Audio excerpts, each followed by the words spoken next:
Social studies, we will continue to learn about colonial life. So last test we discussed what a colony was, who colonists were, and what colonial times were. That was the time when England ruled the colonies. Remember, we had 13 colonies. Now we call them states, but at that time they were called colonies. And we also took a test on identifying each colony. Okay, so we'll be on page 47 today to talk a little more about colonial life. So that was a different time. Things were different.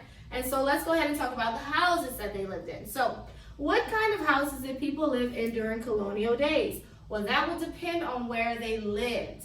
So most of the houses in New England, so New England is the yellow portion here. That's the New England colonies. And so they lived in clapboard houses, these houses here, okay? So that was the kind of houses they had in that area.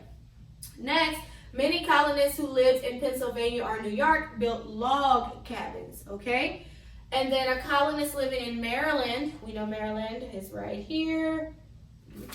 Most colonists living in Maryland might have lived in stone houses, so they use like rocks and stones to build their houses. And then in the southern colonies, people lived in plantation homes, these big homes, because they had plantations where slaves worked for them, which we will get to that.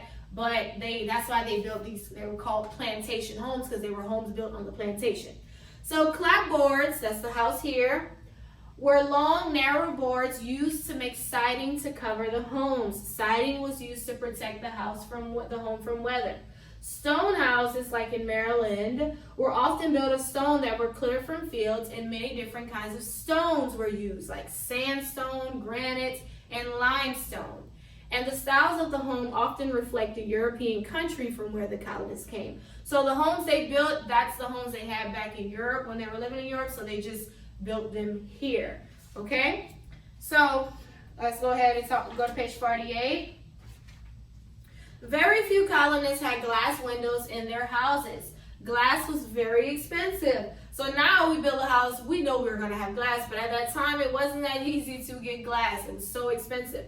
Instead, they will put animal skins or oiled paper over the window openings. The oil made it easier for sunlight to shine through the paper. So either they would use animal skins as a window, or they would use oiled paper. So paper that they pretty much put in oiled. The oiled paper was better because sunlight could come through, especially like in the north, we know it gets cold. So that would be good, especially for cold seasons. Okay, so let's look at food that the colonists ate.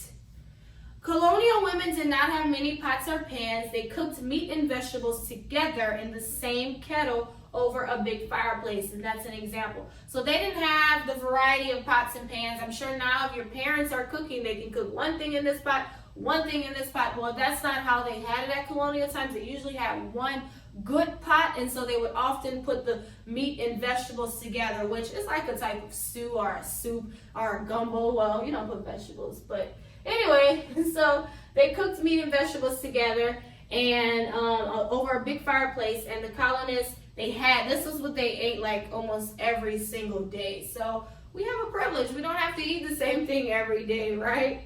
Since there were no freezers or canned foods, colonists had other ways of storing food for the winter. Foods like corn, beans, and apples could be dried and eaten later. I'm not sure if you had dried fruits before, but that's something they would do. They would dry out the fruit so that they could store it for the winter, because remember, nothing really grows in the winter, so they had to make sure that they had food ready and prepared and stored away for the winter, so they would dry some foods. Cornbread and milk could be prepared with the supplies they had. Only supplies like sugar, flour, salt, spices, and tea were bought from a store. Sometimes the men would go out and hunt for food. So most of the colonists' vegetables came from their kitchen gardens. So they had their own gardens at that time. They grew plants for medicine and spices as well as vegetables. Remember, the Native Americans taught them a lot of those things. Besides beef, colonists got milk and butter from their cows. They made cheese from cow's milk or goat's milk. So they really lived off of the land. Whatever they had, their gardens, their animals, that's what they lived off of. Because they did have stores, but not like we have stores where we can just go to the store anytime we want. Oh, we need this, let's go to the store. That's not how it was. So they really relied upon making sure they had their gardens and they had their own animals so that they could have the food they needed. Most colonial women baked their own bread and desserts. Baking was a huge job, and so women would bake just once a week. Okay? So think about it. Cooking a meal today, would it be easier to cook a meal today or to cook a meal in colonial times?